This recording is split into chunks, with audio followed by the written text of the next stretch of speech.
గండి మైసమ్మలోని మేడ్చల్ జిల్లా BRS party కార్యాలయంలో Quthbullapur MLA KP Vivekanand, MLC Shambipur Raju, Kukatpally MLA Madhavaram Krishna Rao, Malkajgiri BRS parliament incharge Ragidi లక్ష్మారెడ్డితో కలిసి విలేకరుల సమావేశం ఏర్పాటు చేశారు. ఈ సందర్భంగా మాజీ మంత్రి హరీష్ రావుపై ప్రభుత్వం పెట్టిన అక్రమ కేసులపై ఎమ్మెల్యే కేపీ వివేకానంద్ తీవ్ర ఆగ్రహం వ్యక్తం చేశారు. ఈ సందర్భంగా ఎమ్మెల్యే మాట్లాడుతూ కాంగ్రెస్ పార్టీ అధికారంలోకి వచ్చి ఏడాది పూర్తయిందని, ఈ సంవత్సర కాలంలో 420 అబద్ధపు హామీలు, 6 గ్యారంటీలను అమలు చేస్తామని చెప్పి ప్రజలను మోసం చేస్తున్నారన్నారు. 2 లక్షల రూపాయలు రాయితీ రుణమాఫీ చేస్తామన్నారు. కానీ ఏడాది పూర్తయినా ఇచ్చిన 420 హామీలు అమలు చేయకుండా ప్రజలను మోసం చేశారన్నారు. ప్రజలకిచ్చిన హామీలు అమలు చేయమని ప్రశ్నిస్తే రేవంత్ ప్రభుత్వం తప్పుడు కేసులు పెడుతున్నారని మండిపడ్డారు. ఎలాంటి ఆధారాలు లేకుండా మాజీ మంత్రి హరీష్ రావు కేసులు నమోదు చేయడం సరికాదని ఎమ్మెల్యే పేర్కొన్నారు.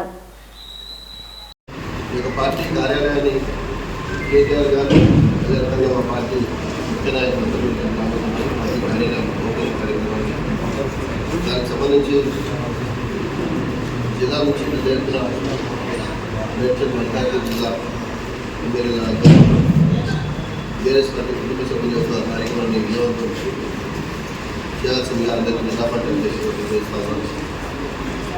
అదేవిధంగా 9 తారీఖు డిసెంబర్ 9 తారీఖు కేసీఆర్ గారు నవంబర్ 29న తెలంగాణ రాష్ట్ర సాధన కోసం దీక్ష భూమి తెలంగాణ రాష్ట్రం ఎట్టి పరిస్థితుల్లో ఇవ్వాలనే డిమాండ్తో మనం ఆ రోజు 29 నాడు దీక్ష చేస్తే ఆ దీక్ష వారు ఎన్ని అడ్డంకులు ఎదురొచ్చినా, ఎన్ని ఇబ్బందులు ఎదురొచ్చినా దీక్ష కంటిన్యూ చేస్తూ చివరికి వారి ప్రాణాలు ఉందని చెప్పేసి డాక్టర్లు చెప్పినా కూడా ఎట్టి పరిస్థితుల్లో తెలంగాణ రాష్ట్రం వచ్చే వరకు దీక్ష విరమించబోదని దీక్ష చేసి తెలంగాణ సమాజాన్ని ఏకం చేసి మరి కేంద్ర ప్రభుత్వ మెడలు వచ్చి డిసెంబర్ 9 నాడు తెలంగాణ రాష్ట్రాన్ని ఇస్తామని చెప్పేసి పత్రాలు వచ్చింది మనందరికీ తెలుసు. కాబట్టి కేసీఆర్ గారు నాయకత్వంలో తెలంగాణ 2001 స్టార్ట్ అయ్యి 2009 వారి దేశంలో తెలంగాణ ప్రకటన తెలంగాణ సమాజానికి ఈ ప్రాంతానికి రావడం, ఆ రోజు తెలంగాణ తల్లి విగ్రహావిష్కరణ కూడా కేటీఆర్ గారి చేతుల మీద బీఆర్ఎస్ పార్టీ ఈ కార్యాలయ తెలంగాణలో నిర్వహిస్తాము. ఈ కార్యక్రమానికి మేమందరం కూడా జిల్లా పార్టీ అధ్యక్షుడిగా నేను కానీ, మా జిల్లా ఎమ్మెల్యే కానీ, ముఖ్య నాయకులు కానీ అందరూ కూడా రాష్ట్ర నాయకత్వం అందరూ కూడా ఇన్వైట్ చేసినాం.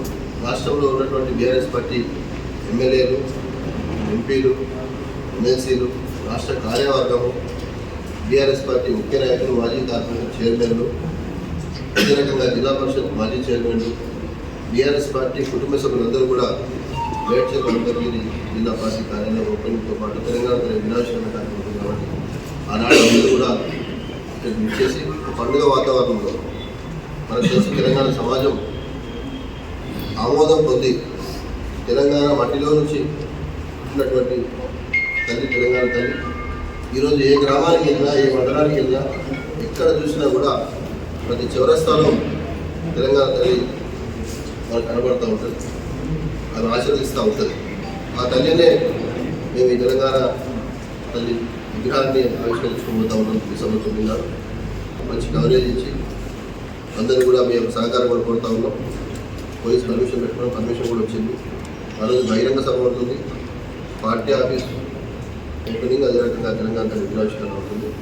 రాష్ట్రం నుంచి వచ్చే అన్ని స్థాయిల బీఆర్ఎస్ పార్టీ కుటుంబ సభ్యులందరికీ ఇక్కడ ఉన్నటువంటి మేడ్చల్ మల్కాజిగిరి బీఆర్ఎస్ పార్టీ నాయకులు అన్ని ఏర్పాట్లు కూడా చేస్తా ఉన్నాం. ఎమ్మెల్యేల ఆధ్వర్యంలో తప్పకుండా సభలు విజయవంతం చేస్తున్నారు విజ్ఞప్తి చేస్తున్నాం. పెద్దలు